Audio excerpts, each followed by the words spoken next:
मणिपुर में एक भारतीय दूसरे भारतीय पर गोली ताने हुए हैं। ये है यहाँ की इस वक्त की कड़वी सच्चाई। मैं यहाँ पर थामनापोपी में हूँ जो इम्फाल ईस्ट में आता है। बहुत ही खूबसूरत गांव है, पहाड़ों से घिरा हुआ, लेकिन यही पहाड़ यही जंगल इस गांव के लिए इस वक्त मुसीबत बने हुए हैं, क्योंकि जहाँ इस गांव में मैतेई समुदाय के लोग हैं, पहाड़ों में कुकीज़ के बंकर्स बने हुए हैं। और ये मैतीस का भी एक बंकर है जहाँ आने के लिए वो एक पतली सी जो बम्बू की ब्रिज बनी हुई है जिस पर मुश्किल से चलकर हम आए हैं। और ऐसा लगता है कि मानो आप एलओसी आए हैं, क्योंकि दोनों ओर जो विलेज डिफेंस बंकर्स बनाए गए हैं उसमें कम उम्र के लोग, नौजवान एक दूसरे को देखते हैं बाइनोक्यूलर्स से। गोलीबारी चलती है, गोलीबारी होती है, एम्यूनिशन आ रहा है। आपको लगेगा कि आप नियंत्रण रेखा पर हैं, लेकिन हकीकत ये है कि ये भारतीय या पाकिस्तानी नहीं है। एक मणिपुरी नागरिक दूसरे मणिपुरी नागरिक के खिलाफ लड़ाई में है। हमारे साथ नौतन है यहाँ पर, जो दरअसल यहाँ आए हुए थे। आपका क्या नाम है? जोई कुमार। आप भी हिंदी बोलते हैं? थोड़ा। अच्छा, ये दोनों जो हैं इस गांव के लोग हैं। अब नौतन गुड़गांव में कॉल सेंटर में काम करते थे। हाँ जी। कोविड के दौरान काम छोड़कर आए कि यहाँ पर जो है खेती बाड़ी करूँगा, लेकिन जब से यहाँ 2023 मई से हिंसा की शुरुआत हुई है, अब वो खेती बाड़ी नहीं कर पा रहे हैं। हाँ, क्यों नहीं कर पा रहे हैं? क्योंकि मेन प्रॉब्लम है ना, ये मेरा खेत का वो फार्मिंग का एरिया है, वो पहाड़ के पास पे, वो पहाड़ भी हमारा है। और पहाड़ के पास मैंने कर दिया था, मतलब कुकी लोग को बंकर, ये पहाड़ के ऊपर वो लोग बंकर बना के बैठे रह रहे हैं, मतलब हथियार वगैरह रख के। वहाँ पे हमको काम करने के लिए मतलब इसमें सेफ्टी नहीं है हमारा पूरा। मतलब इसके दूरी से मतलब 400-500 की दूरी पर है वो पहाड़। तो कितनी फ्रीक्वेंटली जो है गोलीबारी होती है? रात में क्या माहौल रहता है गांव में? बच्चे क्या यूज्ड टू हो गए हैं इस वायलेंस से? पूरा इस वायलेंस से तो सबको मतलब पूरा टेंशन में हो गया था। मतलब ऐसे कब फायरिंग होगा ऐसे ही सोच के ना पूरा टेंशन में हो गया था सबको। ये रात को मतलब वो लोग रात को ज़्यादा गोली चलाता है हमको। रात होने से पहले से खाना खा के बच्चे मतलब लड़की लोग सब दूसरे जगह पे सोने के लिए जाता है, सेफ्टी जगह पे। और जो सुबह आएगा लड़का लोग तो यहाँ पे रुकेगा। ऐसे ही है। रात को तो पूरा खतरनाक है। और इससे लोगों की ज़िंदगियों पर असर पड़ रहा है। जाने तो जा ही नहीं है, लेकिन नौकरियां नहीं मिल पा रही हैं, युवाओं को बेरोज़गारी का सामना करना पड़ रहा है। जाहिर सी बात है कि हर कोई सरकारी नौकरी तो कर नहीं सकता। प्राइवेट सेक्टर में जैसे ये जनाब ये टीचिंग का काम करते हैं, कहाँ पढ़ाते हैं आप? मैं इमानुएल स्कूल में हाई स्कूल करता है एंड 11th में संगायर सेकेंडरी एंड पोस्ट ग्रेजुएशन बिरंगोन कॉलेज में। पर आप जहाँ पढ़ा रहे हैं वहाँ अभी स्कूल चल पा रहा है?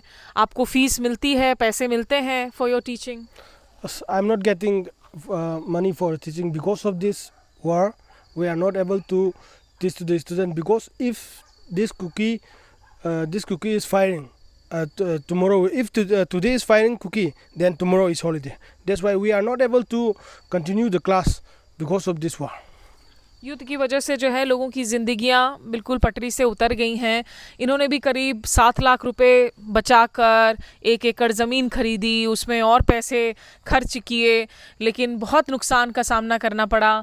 आपको अपने सारे जो फार्मिंग कर रहे थे वो सब बेच देना पड़ा? हाँ जी, वो ज़बरदस्ती बेचना पड़ा मेरे को, क्योंकि वहाँ जाके मेरे को खाना भी खिलाना पड़ता है ना मेरे को, तो वो जाने का मौका भी नहीं मिला इसमें। तो जो पशु थे इनके पास में, डक्स, पिग्स, हाँ सब, वो उसको बेचना पड़ा मेरे को ज़बरदस्ती, वो भी आधा कम करके ना पैसे। तो बहुत नुकसान लोगों को हो ही रहा है, यहाँ जान माल का नुकसान है। देखिए, दिखने में ये इतना खूबसूरत हरा भरा ये क्षेत्र है। यहाँ से आगे अगर मैं पहाड़ों को देखूँ, उधर पाइन ट्रीज़ हैं, लेकिन उन बंकर्स से इस वक्त जब मैं बात कर रही हूँ, यहाँ रिपोर्टिंग कर रही हूँ, तो वहाँ के जो कुकीज़ हैं वो हमें देख रहे होंगे, हम पर नज़र डाल रहे होंगे। ठीक ऐसे ही हम कुकी वाले जो बंकर्स हैं उसमें मैं गई भी थी पिछले साल सितंबर में, एक बार फिर से जाऊँगी। इनको विलेज डिफेंस कमेटीज़ के नाम दिए गए हैं क्योंकि मणिपुर बढ़ चुका है। ये दो समुदाय, आप अगर इम्फाल में हैं, घाटी में हैं, जहाँ पर मेजॉरिटी मैतेई समुदाय हैं, यहाँ पर कुकी के लोग नहीं घुस पाते हैं। और जो कुकी डोमिनेटेड क्षेत्र हैं, जो हिली एरियाज़ हैं, ट्राइबल एरियाज़ हैं, वहाँ मैतेई लोग नहीं जा पा रहे हैं। तो ये जो पूरी की पूरी खाई बन गई है यहाँ मणिपुर में, आप देखिए इस खूबसूरती को टूरिज़्म के लिए, दूसरे अच्छे मकसद से कितना कुछ इसमें किया जा सकता था, लेकिन यही खूबसूरती आज की तारीख में एक बैटल ग्राउंड बन जाएगा, एक युद्ध का क्षेत्र बन जाएगा, ये आखिर किसने सोचा था।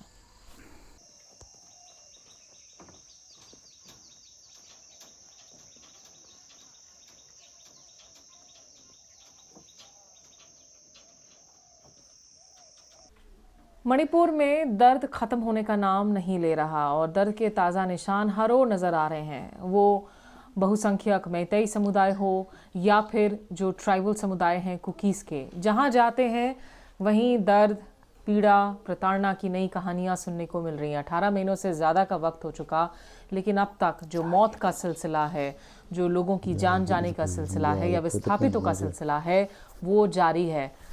250 से ज़्यादा लोगों की अब तक मौत हो चुकी है इन साइकिल्स ऑफ वायलेंस में। 60,000 से ज़्यादा लोग मजबूर हुए हैं अपने घरों को छोड़कर डिस्प्लेस्ड होने के लिए।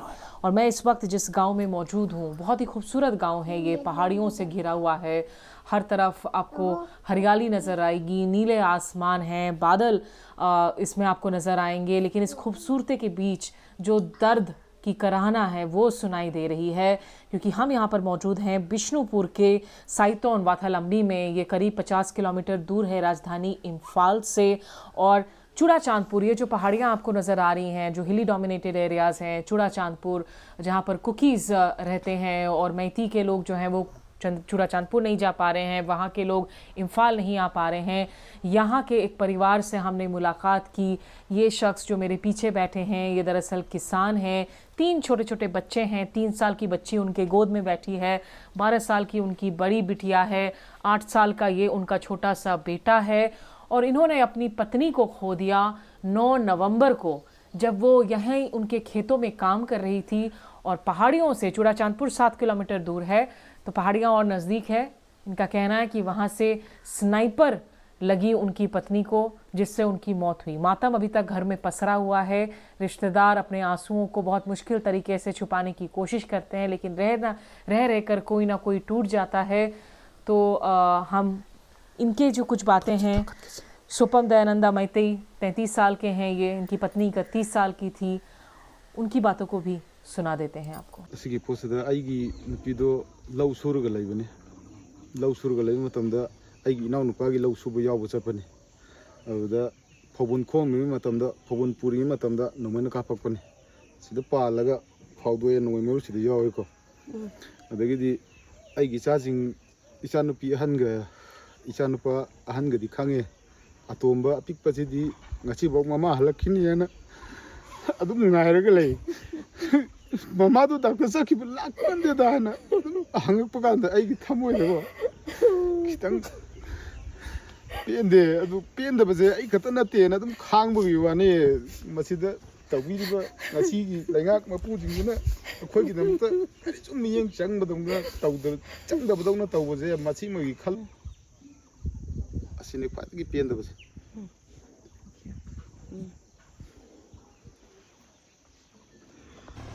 इम्फाल से 45 किलोमीटर दूर मोरंग के इस कॉलेज में हैं हम। यहाँ के मल्टीपर्पज़ हॉल को एक मेकशिफ्ट टेम्पररी कैंप में तब्दील किया गया है। करीब 500 लोग यहाँ पर जो मैती समुदाय के लोग हैं, चूड़ा चांदपुर में अपना घर बार छोड़कर भागने को मजबूर हुए हिंसा के बीच में, वो आकर रह रहे हैं। बिंदे यहाँ पर ऑर्गेनाइजिंग कमेटी की सेक्रेटरी हैं। बिंदे, बताइए आपको कि यहाँ पर तमाम परिवारों को, महिलाओं को क्या मुश्किल हो रही हैं? महिलाओं के लिए स्पेशली वो नहीं है, क्या बोलते हैं, स्टेफी, सैनिटरी नैपकिन्स नहीं है, तो मेंस्ट्रुअल हाइजीन की बहुत मुश्किल हो रही है। मुश्किल है, बहुत मुश्किल है ये तो। और ऊपर से यहाँ का जो बीमारी, तो हर सीजन की बीमारी तो होता रहता है, बीमारी तो बहुत होता है, पर उसके उन लोगों के पास तो पैसे भी नहीं है दवाई खरीदने के लिए। तो दवाई सरकार से दवाई देते हैं, पर मुश्किल है, दवाई तो पूरा नहीं देते हैं। तो डॉक्टर्स यहाँ आते हैं, इनको हॉस्पिटल जाना होता है, उसका खर्चा सरकार उठा रही है? खर्चा तो सरकार उठाते हैं, पर उससे कंप्लीट नहीं होता, क्योंकि एक बीमारी में तो 2,000-3,000 के ऊपर होता है। वो तो नहीं होता है। सरकार के लोग एक लिमिट होता है, तो लिमिट के हिसाब से वो चलता है। बिंदी, ये जो अंदर जो बॉक्सेस बनाए गए हैं, ये प्लास्टिक हैं, पॉलीथीन है, कितने लोग एक एक बॉक्स में रह रहे हैं? एक एक बॉक्स में एक फैमिली रहते हैं। एक फैमिली में 6 लोग रहते हैं, 7 लोग रहते हैं, 5 लोग रहते हैं, ऐसे अलग अलग है। और ये ज़मीन पर ही सो रहे हैं? ज़मीन पे ही है। इनका बिस्तर 2 बिस्तर रहते हैं। 2 बिस्तर के ऊपर 5 लोग या 4 लोग या 6 लोग ऐसे ही सोते हैं। कंबलों की भी दिक्कत है, ब्लैंकेट्स भी, हाँ, कंबल भी एक कंबल ने 2 कंबल ने 6 लोग सोते हैं ऐसे ही। बिंदे, आपको कोई उम्मीद है कि ये लोग कभी अपने घर जल्दी वापस जा सकेंगे? वो तो उम्मीद नहीं है। उम्मीद नहीं है, ना उम्मीद है। देखिए, ये विंटर्स आ चुके हैं, यहाँ पर तापमान गिरने लगा है। हम मोटे जैकेट पहनकर ज़रूर आए हैं, लेकिन यहाँ अंदर बिस्तर अवेलेबल नहीं है। ज़्यादातर यहाँ पर जो महिलाएं आपको नज़र आ रही हैं, अपने घर को छोड़कर हिंसा के बीच में जिस तरीके से अपनी ज़िंदगियों को छोटे सूटकेस में और डिब्बों में पैक करके आने के लिए मजबूर हुई। तो यहाँ अंदर की जो सूरत हाल है वो भी आपको दिखा देते हैं। जिस कमरे का जिक्र किया, देखिए, सारे अपने अपने घर छोड़कर जो हैं एक एक छोटे कमरे में आ रहे हैं और यहीं पर सारे सामान जो है समेट कर रखा हुआ है। तो एक एक परिवार इस तरीके से एक एक जो बॉक्स बनाया हुआ है। 2 परिवार हैं। अच्छा, 2 परिवार है। आप हिंदी बोलती हैं? नहीं बोलते? कहाँ से आप? चूड़ाचांदपुर। कभी वापस जा पाएंगे आप चूड़ाचांदपुर? नहीं जा पाएंगे। कितने लोग रहते हैं यहाँ? 6-7? 4 आदमी रहते हैं। हम लोग 2 और ये लोग 4-6। अच्छा, तो 6 लोग हैं टोटल। मतलब ये सामने वाले कमरे में 2 हैं, पीछे वाले में 4 हैं। आप किस हालत में घर छोड़कर आई थी? कब से हैं आप यहाँ पर? मैं 3 तारीख को मई 3 को। क्या हुआ था उस वक्त?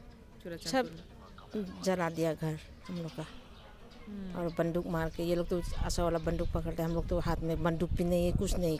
ये लोग तो कितना आशा वाला बंदूक क्या क्या है। 4 आदमी की गोली लगी हम लोग का। आपको गोली लगी थी? नहीं, हम लोग को बच्चा लोग, हाँ, एक 3 पाँव में और एक इधर। और कितने बच्चे हैं आपके? हम लोग, मेरा 3 बच्चे हैं, 2 लड़की 1 लड़का। 2 लड़की 1 लड़का। तो यहाँ आप लोग बिना बिस्तर के ऐसे ही ज़मीन पर प्लास्टिक बिछाकर, गद्दे बिछाकर सो रही हैं? हाँ, क्या करेगा, हम लोग का जगह तो है नहीं है। ये लोग देता है सोने के लिए, और ये भी 1 साल हो गया। तो बच्चा लोग पढ़ाई कैसे कर रहे हैं यहाँ पर? बच्चा लोग तो पढ़ाई सब ख़त्म, शादी हो गया। हाँ, पोता 2 है। तो खाना वाना यहाँ पर टाइम से आप लोग मिल पाते देता है, टाइम से देता है। खाना देता है, लेकिन दवाइयों की दिक्कत है। जैसा कहा कि महिलाओं के लिए सैनिटरी नैपकिन्स की जो है वो बहुत बड़ी मुश्किलात हैं। तो देखिए, जाहिर सी बात है, प्रिवेसी नहीं है। मतलब ऐसा नहीं है कि हर कोई एक दूसरे को जानता था। लोग मजबूर हुए हैं कि अपनी ज़िंदगियां जो उजड़ने के बाद आकर यहाँ इस तरीके से बसाएं। लेकिन जो हालात बने हुए हैं, अभी कोई कुछ नहीं कह सकता कि कब ये हालात सुधरेंगे, स्थिर होंगे। और बहुत नामुमकिन सा नज़र आता है कि अगर इस वक्त हिंसा बंद भी हो जाए, कि ये मेती वापस से कुकी वाले क्षेत्र में अपने घरों में वापस जाकर ज़िंदगी जी सके, या जो कुकीज़ यहाँ से डिस्प्लेस होने को मजबूर हुए हैं, अपना कारोबार घर बार छोड़ कर गए हैं, कि वो वापस से यहाँ पर आकर काम कर सके। क्योंकि बिल्कुल ही जो है विश्वास नहीं है इन समुदायों को। और उससे भी ज़्यादा जो मुझे लगता है गंभीर बात है कि समुदायों को इस वक्त की सरकार पर भी भरोसा नहीं है। दोनों ही समुदाय नाराज़ चल रहे हैं और बहुत सारे सवाल भी खड़े कर रहे हैं। मणिपुर आज की तारीख में 2 भाग है। घाटी क्षेत्र में मेतेईस हैं जो कुकी वाले पहाड़ी क्षेत्रों में नहीं जा सकते हैं। कुकीज़ हैं जो मेतेईस के क्षेत्र में नहीं आ सकते हैं। यही नज़ारा पिछले साल भी था जब यहाँ सितंबर महीने में आई थी और ग्राउंड रिपोर्ट्स किए थे। वो रिपोर्ट्स भी आप मेरे यूट्यूब स्टेशन पर देख सकते हैं। फिलहाल अभी हम राजधानी इम्फाल से 65 किलोमीटर दूर जा रहे हैं, चूड़ाचांदपुर, जिसे कुकीज़ लमका कहते हैं। इस रास्ते में आगे जाकर हम देखेंगे कि सुरक्षा के जो चेक पोस्ट्स हैं वो कहीं ज़्यादा बढ़ जाएंगे। वैसे इस वक्त जो कुकीज़ हैं उन लोगों ने भी जगह जगह, जहाँ नेशनल हाईवे का सवाल है, राष्ट्रीय राजमार्ग का सवाल है, वहाँ पे भी कुछ पॉइंट्स हैं। वो अगर आप असम की तरफ जाएं, नागालैंड की तरफ जाएं, जहाँ ब्लॉकेड्स किए हुए हैं, बफर जोन्स बनाए हुए हैं दोनों समुदायों के बीच में। जो कुकीज़ हैं वो इम्फाल एयरपोर्ट से फ़्लाइट्स नहीं पकड़ते हैं, वो दरअसल वाया आइजवाल जाते हैं, फ्लाई करते हैं, बहुत लंबे रास्ते होते हुए। अजीम भाई हमारे साथ जो हमारे पायलट हैं, पिछले साल भी मैंने गिनी को इनफैक्ट इनके साथ ही जो है सवारी की थी। और अजीम भाई उस समुदाय से आते हैं जिसे यहाँ पैंगल्स के नाम से जाना जाता है, जो मितई मुस्लिम होते हैं, क्योंकि ये कम से कम मूवमेंट कर पाते हैं दोनों समुदाय के बीच में, एक लेवल ऑफ ट्रस्ट है। अजीम भाई जब पिछले साल में आई थी और तब से लेकर अभी तक में हालात क्या एक जैसे हैं और बिगड़ गए हैं? क्या असर पड़ रहा है आपकी लाइफ पर? अभी तो बिजनेस वगैरह तो सब डाउन है और जैसे हाँ वही पहले जैसे ही है अभी भी। अभी ठीक नहीं हुआ है, अभी भी पहले जैसे ही है। लेकिन जो दोनों कम्युनिटी है, आपको लगता है उनके बीच में जो टेंशन है वो और ज्यादा बढ़ गई है कि अब और ज्यादा ऐसा लग रहा है कि कोई भी जो है एक दूसरे के साथ अब जी नहीं सकता है, एक दूसरे के साथ रह नहीं सकता है? अभी तो अलग अलग है, पहले जैसा ही है, लेकिन पहले के जैसा टेंशन से अभी थोड़ा सा ठीक है। पहले तो रोज फायरिंग होता है, अभी तो 20-20 में होता है, तो यही फर्क है। अभी थोड़ा ठीक है। जहाँ तक क्योंकि जो इकोनॉमिक ब्लॉकेट्स हैं वो चल रहे हैं हाईवे पर, तो आपकी जो रोज की जिंदगी है, आपके खाने की थाली कितनी महंगी हो रखी है? जो अगर आप उसको कंपेयर करें कॉन्फ्लिक्ट के पहले, 2023 मई के पहले जो यहाँ कॉस्ट ऑफ लिविंग था और अब जो कॉस्ट ऑफ लिविंग है, कितना फर्क नजर आता है आपको? वो तो बहुत फर्क है मैडम। अभी तो कभी कभी 20-20 में भी ब्लॉकेट आ जाता है, तब तो सामान ये से प्याज आलू सब महंगा होता है। कभी कभी तो मिलता भी नहीं, कम खाता भी नहीं है क्योंकि मिलता नहीं है, बहुत महंगा हो जाता है। कितना महंगा हुआ है आपको? अभी पहले कितना रुपए किलो मिलता था, अभी कितना मिलता है? पहले से डबल फर्क हो जाता है। जैसे पहले अगर प्याज 80 किलो में मिलता है तो अभी 200 के आसपास भी पहुंचता है। अच्छा, इतना महंगा होता है। 2.5 टाइम्स 3 टाइम्स। अभी दूध वगैरह का सप्लाई, तेल का सप्लाई वो भी मिलता नहीं है, महंगा होता है। अच्छा। और हाँ, वो मिलता तो है थोड़ा थोड़ा, लेकिन पहले जैसा नहीं मिलता है अभी। हाँ, बीच में थोड़ी बहुत कर्फ्यू में रिलैक्सेशन देखने को मिल रही थी, लेकिन यही है कि एक साइकिल ऑफ वायलेंस है, हिंसा है, जो लगातार जारी है। 2 दिन के लिए इंटरनेट आप बैन उठाते हैं, कहीं से कोई ऐसी वीडियो आ जाती है जिसका एक अलग रिपरकशन हो जाता है। अभी जो जिरीबाम में हुआ है, जो किलिंग्स हुए हैं, और ये देखिए हम अब एक एरिया में जा रहे हैं जहाँ मोइरांग जिसे कहते हैं, यहाँ पर हैंडलूम विलेज वगैरह भी है। मोइरांग की क्या खासियत है? अभी हम विष्णुपुर से होते हुए मोइरांग जा रहे हैं आसिफ भाई। हाँ, मोइरांग जा रहे हैं, लेकिन ये मोइरांग पहले तो हम हफ्ता में 4-5 बार आता है यहाँ पे घूमने के लिए। यहाँ अच्छा। पे एक लेक है लोकताक, अच्छा। और यहाँ पे एक नेशनल पार्क है कैबुल लमजाओ बोल के, तो यहाँ पे रोज लोग घूमने आता है। अभी तो 1 महीना में 1 बार भी नहीं आता है, इतना फर्क हो गया है अभी। मतलब लोकली भी लोग टूरिज्म, मतलब बाहर से तो टूरिस्ट आ ही नहीं रहे हैं, नहीं जाते। लेकिन लोकली भी जो लोग आपस में घूमते थे, पर्यटन के लिए जाते थे। यहाँ पर भी एक वारदात हुई थी ना, यहाँ पर आई थिंक जो बच्चे आए थे घूमने के लिए शुरुआती रूप में, उनके अपहरण की, अबडक्शन की खबरें आ रही थी। हाँ, वो बिशनपुर में हुआ था। विष्णुपुर में हुआ था उधर का। तो बहरहाल आगे आपको दिखाऊंगी मैं कि कितने सिक्योरिटी चेक पोस्ट आपको नजर आएंगे, क्योंकि सारे समुदायों ने जो है अपने अपने जिसे कहते हैं वो विलेज डिफेंस कमिटीज बना रखे हैं। देखिए चूड़ाचांदपुर के लिए हम आगे से राइट जाएंगे, यहाँ नेशनल पार्क 8 किलोमीटर लेफ्ट पर जाता है। देखिए एक और सिक्योरिटी चेक पोस्ट आ गया, अलग अलग फोर्सेस के, कहीं पर पुलिस के हैं, कहीं आर्म्ड फोर्सेस के हैं, कहीं CAPF है, और साथ ही साथ जो विलेज कमिटीज हैं, मेतीज हो, कुकीज हो, सिविलियंस, उन्होंने भी अपने बंकर बनाए हुए हैं। चेकिंग करते हैं कि दूसरे समुदाय के लोग उनके एरिया में, उनके क्षेत्र में ना घुस जाएं। और हमने देखा कि इम्फाल में किस तरीके से हड़ताल जारी है, प्रोटेस्ट जारी है। जिरीबाम में जो एक परिवार के 6 लोग जिनकी निर्मम तरीके से हत्या हुई है, ऑटोप्सी रिपोर्ट में बहुत क्रूर डिटेल्स निकल कर आए हैं। उसमें से एक छोटी 8 साल की बच्ची है, एक शिशु है, महिलाएं हैं, उनकी जिस तरीके से एक रिलीफ कैंप से अबडक्शन होकर किलिंग्स की गई हैं। तो मेती समुदाय का कहना है कि ये कुकी टेररिस्ट हैं, आतंकवादी हैं जिन्होंने इस काम को अंजाम दिया है। जबकि कुकीज का कहना है कि उनके जो लड़के हैं, युवा, जो उनके विलेज डिफेंस कमेटी के वॉलंटियर्स हैं, जिनको मेतीज आतंकी कहते हैं, कुकीज उनको शहीद कहते हैं। इस नैरेटिव की लड़ाई को हम आगे चूड़ाचांदपुर से भी आपको दिखाएंगे कि वहाँ क्या माहौल है, वहाँ पिछले 1 साल में हालात और क्या बद से बदतर हुए हैं, वहाँ रिलीफ कैंप्स में क्या कुछ जारी है। तो जुड़े रहिए आप मेरे साथ इस सफर में।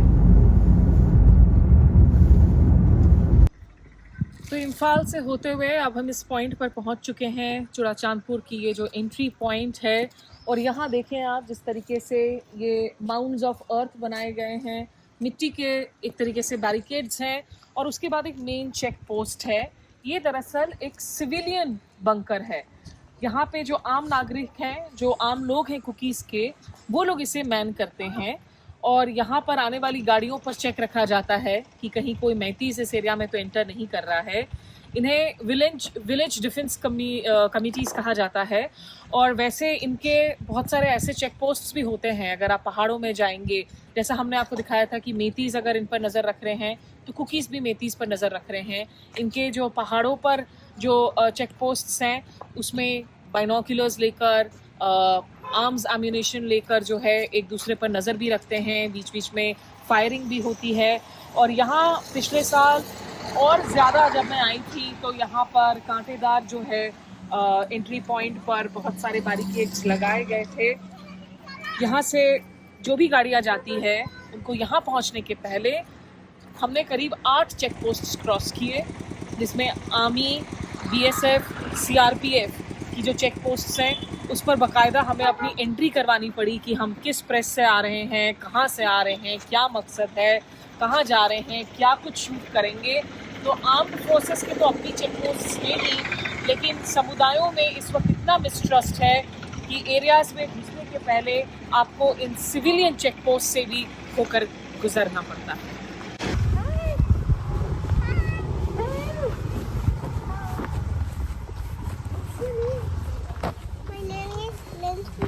Nancy, what are you doing?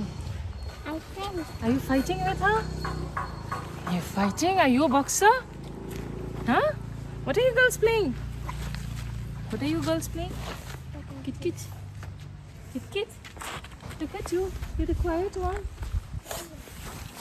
I've put lipstick here. I've put lipstick on your cheeks. Huh? Hi. Hello. Where do you stay? Where do you live? There? Yeah. What are you all playing? 18 महीनों से ज़्यादा का वक्त हो चुका है। ये जो हिंसा जारी है, इसका असर अगर सबसे ज़्यादा किसी के लिए गंभीर है, चुनौतीपूर्ण है, तो वो है छोटे छोटे बच्चों के लिए। महिलाओं पर भी हर तरफ से जो है जुर्म की खबरें आई हैं, रेप के मामले हुए हैं, किलिंग्स हुई हैं। बहरहाल यहाँ रिलीफ कैंप्स में अभी भी बहुत सारे ऐसे परिवार हैं। हम चूड़ाचांदपुर में हैं, जो हिली एरियाज़ में हैं, जो कुकीज़ का क्षेत्र है।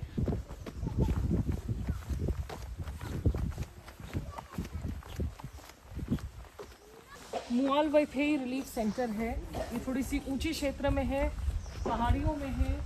और यहाँ जो मार ट्राइब है उनके लोग ज़्यादा हैं, कुछ 40 लोग हैं इस कैंप में। Hi, can we talk to you? What's your name? Juliana. Since when are you in this camp here?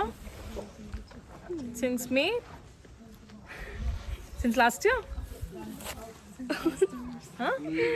Almost 2 years. 2 years? Where were you living before this? Suknu. How far is it from here? I don't know. You don't know.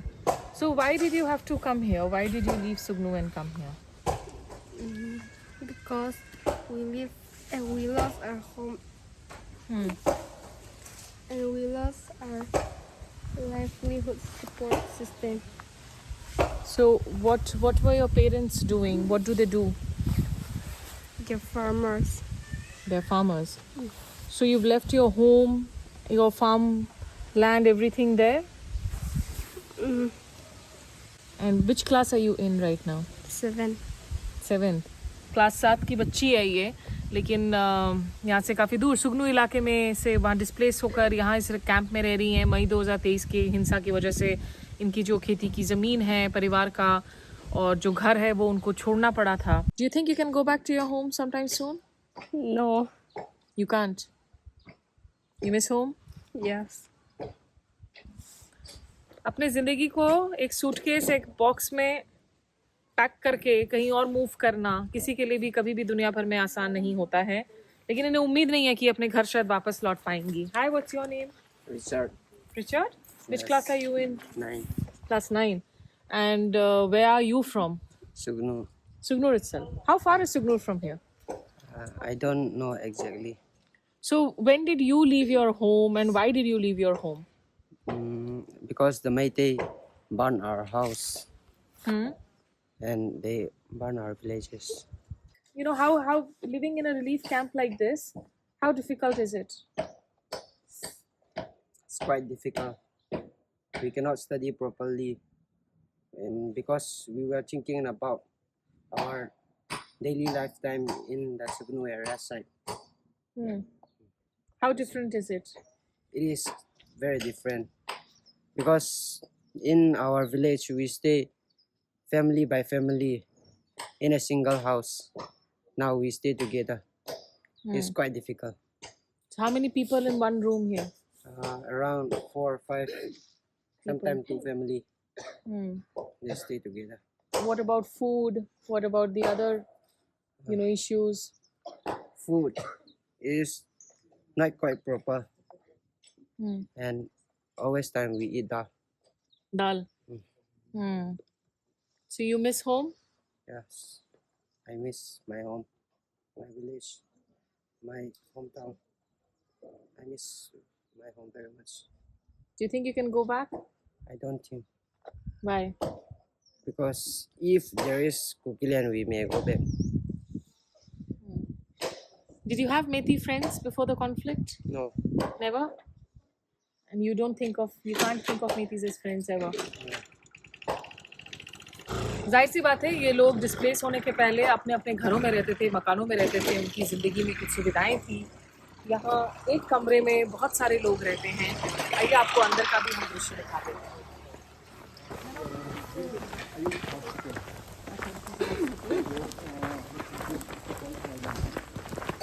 ये एक Ayush hospital है। Hospital में इस वक्त जो विस्थापित हैं उनके लिए मेकशिफ्ट कैंप्स बनाए गए हैं और यहाँ प्रोविजंस वगैरह पहुँचने में भी काफ़ी बड़ी दिक्कत होती है क्योंकि हाईवेज़ में ब्लॉकेड है, आप एयरपोर्ट का इस्तेमाल नहीं कर रहे हैं। देखिए इस रिलीफ कैंप में जैसा आप देख रहे हैं चाइल्ड सपोर्ट सेंटर भी बनाया गया है क्योंकि बच्चे हैं, ये टीनेजर्स हैं और इनके लिए जो है बहुत ज़्यादा चैलेंजिंग हो जाता है।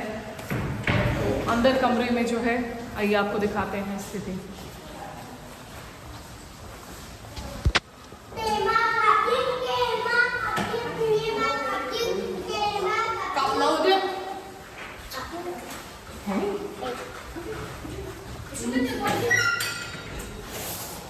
This is your house?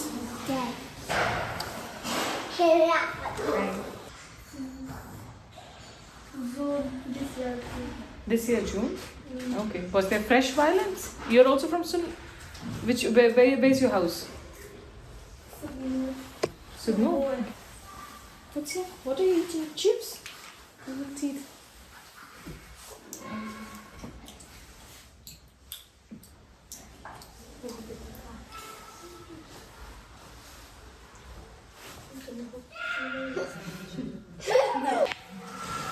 ये वो कमरा है जहाँ रिचर्ड रहते हैं। How many people stay here in this room? 4. 4 of you. And that's your whole family or somebody else's family? Somebody else's family. So you're sharing the room with somebody else. तो यहाँ पर जो है आप देख रहे हैं ये 2 बिस्तर हैं जिसमें मच्छरदानी लगाई हुई है और बहुत सारे ऐसे रिलीफ कैंप भी हैं जो इससे कहीं ज़्यादा कंजेस्टेड हैं जिनमें बहुत ज़्यादा लोगों को एक साथ रखा गया है। यहाँ कुछ लोग हैं जो इस साल जून में आए हैं, 2 बच्चियों ने कहा, क्योंकि जब जब ताज़ा हिंसा की साइकिल्स हो रही हैं तब तब और लोग विस्थापित हो रहे हैं। तो किसी भी कॉन्फ्लिक्ट में आप याद रखें, जिंदगियां जाती हैं, वहीं लोगों की नौकरियां जाती हैं और लोगों की जो जिंदगियां हैं वो पटरी से उतर भी जाती हैं, क्योंकि एक डिस्प्लेस्ड होकर रहने के लिए आप सोचिए आपके पास कोई प्रिवेसी एज सच नहीं है और आप स्ट्रेंजर्स के साथ में कमरा शेयर करने को मजबूर हो रहे हैं। जिसे जो मिला वो अपनी सामान किसी तरीके से पैक करके लेकर आया है यहाँ।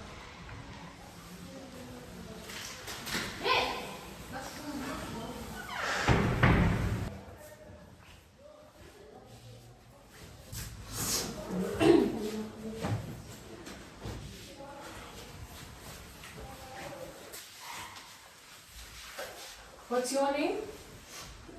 Aldina. Adna? Yes. And where are you from? So, no. From Signor itself. Right. Adna, so are you sharing this room with your sisters, or did you know the people that you were sharing this room with earlier? Cousin. You can speak in English? Yes, brother. Cousin. Your cousins? Okay. यहाँ पर देखिए यहाँ किसी ने birthday भी celebrate किया है। Happy birthday. Whose birthday was this? This Nancy. Nancy? When was your birthday? 15th November. Oh, 15 November? Yeah. Which class are you in? 10. 10th? Yeah. So, before coming to this camp, last year, were you in this camp or last year were you at your home? Here. You're here since last year. So, when was the last, when you celebrated your birthday at your home, did you used to have a party with your friends? Yeah. But here, No. no party. Yeah. 16 साल की हुई है, इनका birthday celebration का वहाँ पे poster है और 1 साल से ज़्यादा का वक्त हो चुका है, ये इस कैंप में ही है। क्लास 10 की पढ़ाई कर रही हैं। आप सोचिए हम दिल्ली में जो हमारे नॉर्मल शहरों में बच्चे हैं, दिन भर हमारा वक्त लगा रहता है सोशल मीडिया पर। हम इंस्टा देख रहे होते हैं, फेसबुक देख रहे होते हैं, ट्विटर देख रहे होते हैं। इस वक्त हमारे फ़ोन पे कोई मोबाइल इंटरनेट नहीं है और सोशल मीडिया छोड़ दीजिए, बच्चों की पढ़ाई के लिए जहाँ लोगों को इतनी आदत हो गई आजकल कॉम्पिटिटिव एग्जाम्स में, कोई यूपीएससी की तैयारी कर रहा होता है, कोई बोर्ड एग्जाम्स की तैयारी कर रहा होता है, तो उसके लिए यूट्यूब देखता है, उसके लिए ऑनलाइन बहुत सारी मटेरियल की रीडिंग करता है। वो सारे रिसोर्सेज इन बच्चों को अवेलेबल नहीं है।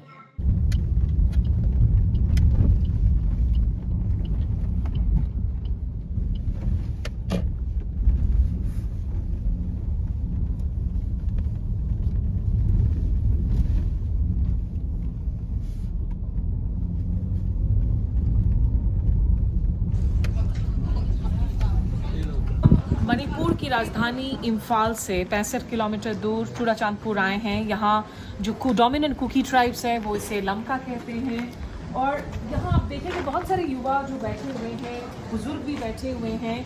दरअसल हम अस्पताल में हैं और अस्पताल के हम मोर्चुरी के बाहर है, क्योंकि यहाँ लगातार हिंसा की जो साइकिल्स हैं वो रिपीट करती हुई नज़र आ रही हैं अपने आप को।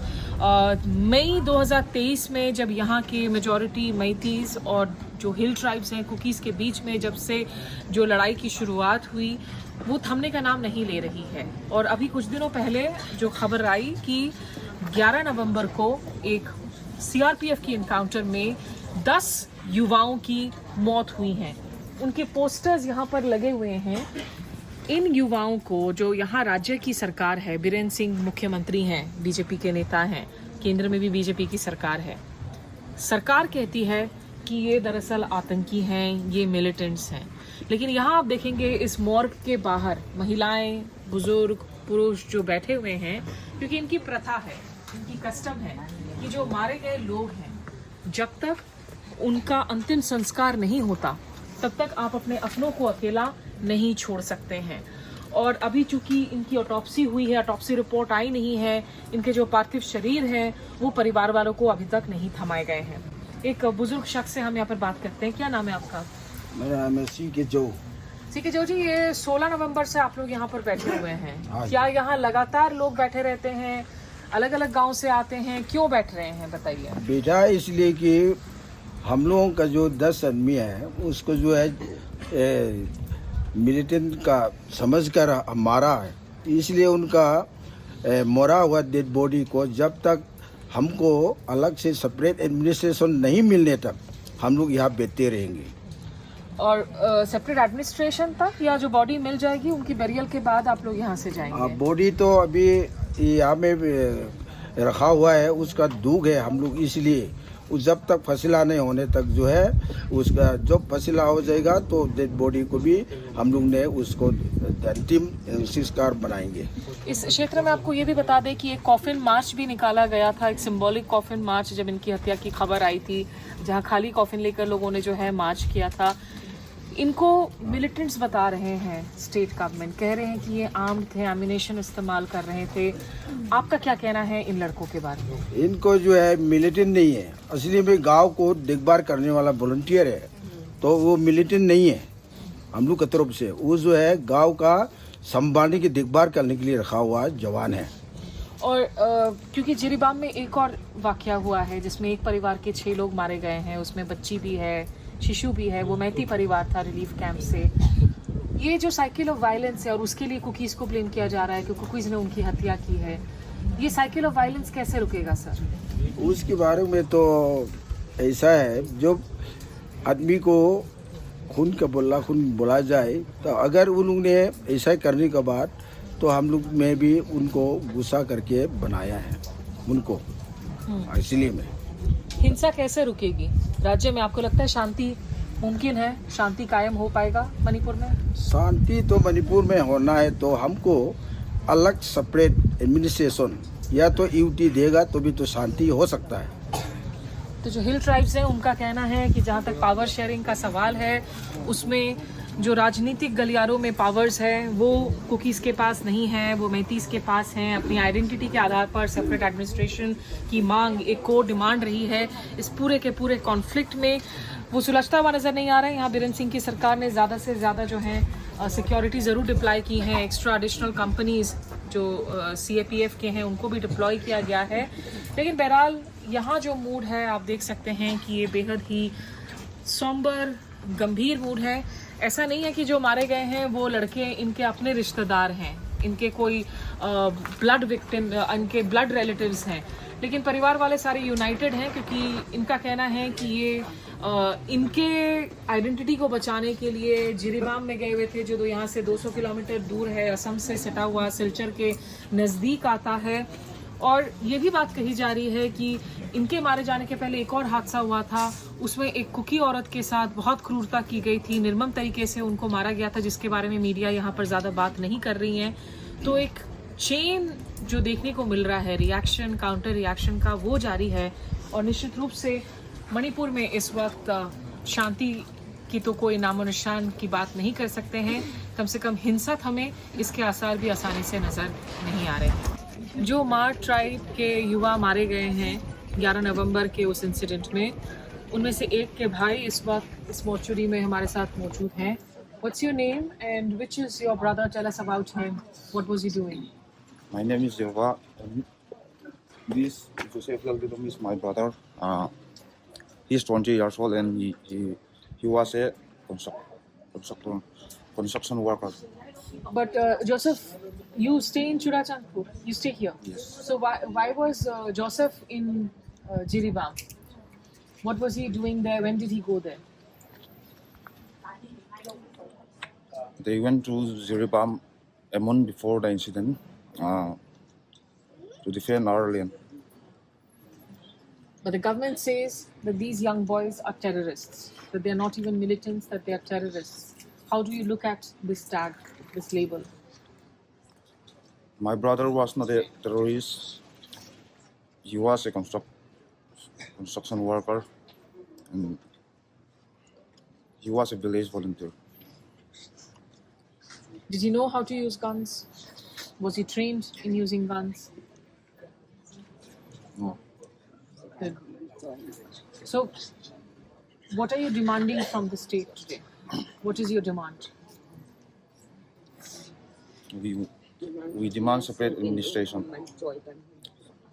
We demand separate administration and we want justice for our matters.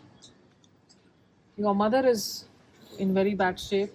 How's your family dealing with the crisis?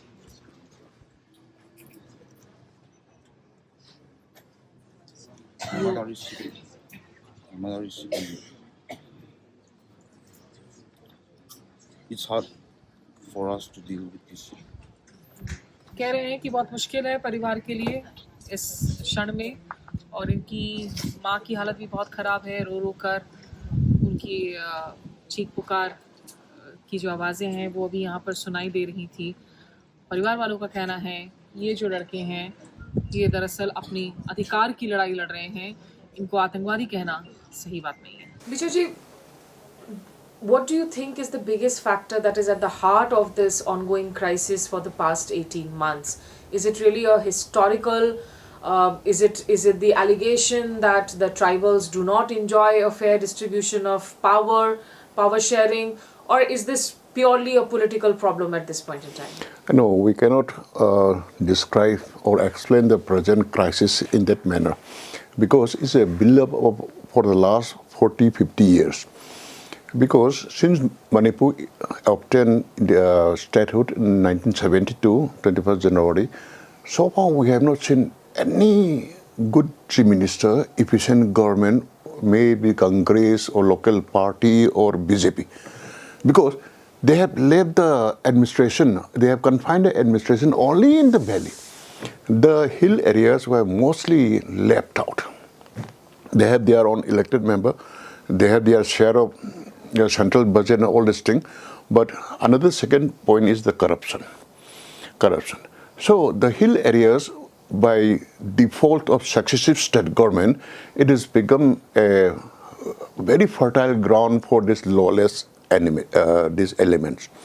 But the thing is that the Indian government as well as the Manipur government did not realize that the Golden Triangle, that is drug producing area in Myanmar and all these areas, they have started shifting slowly into Manipur. The chief minister is not interested in a political dialogue. When there is a lack of political will, do you think that they don't want a dialogue, or are they not being able to find a negotiator, an interlocutor who can be trusted by all communities? No, very frankly, the general feeling of the people is that everybody is crying for peace, but still at the core of their heart, they want to settle this conflict once and for all. We, the Meiteis or the Manipuris, never accept the separate administration or homeland demand for the Kukis. What do you see the future moving forward for this conflict? Do you see any signs of a willingness from either side, be it the Meiteis or the Kukis, to have a dialogue for peace? Yeah, Smita, thank you for the question. As of now, no channel has been opened by the government or initiated by the government for dialogue between communities. Instead of that, what we are seeing is more militarization, and there's no initiative to looking towards prospect for peace and any initiative in that end. So in the midst of that, we have a blanket of distress and cycle of conflict that is unending. So at the moment it is very difficult to talk about peace, because the prospect of anything of that sort is very bleak. Well, Smita, much before the war, the Kuki Zo people were termed as narco-terrorists, refugees, and we were labeled with all the negative identities and images that can be associated with, to tell the global community, the nation, that we are that sort of people. So that negative image has been passed on, and it was made to be believed, not only to the international community but also by the Meiteis. So, as a whole, the picture of us is that we are poppy cultivators, narco-terrorists or refugees. But how can, if they have to say that, how can a government have a suspension of operations with groups, armed groups that they termed as narco-terrorists? If that is, it is the responsibility of the government to justify or explain that. Is your business down? Is your livelihood impacted? Is it difficult for you to even earn enough to keep the family going? See, I didn't have mood anymore to work as an artist. But I need to work for my family, even myself. But if my land need me, if they call me, I will go to, I will join village volunteer. But if I die, they will call me terrorist, militant. But what did Subhash Chandra Bose say? Tum mujhe khun do, main azad dunga. We are followers of Subhash Chandra Bose. We will fight for our land. If we didn't fight in Mar, we call it Thilringin Kara. Means if we didn't fight, we'll die. Or refugee. So we need to fight, we need to defend our land. But I don't want to be a militant or a terrorist. I want to die like Indian.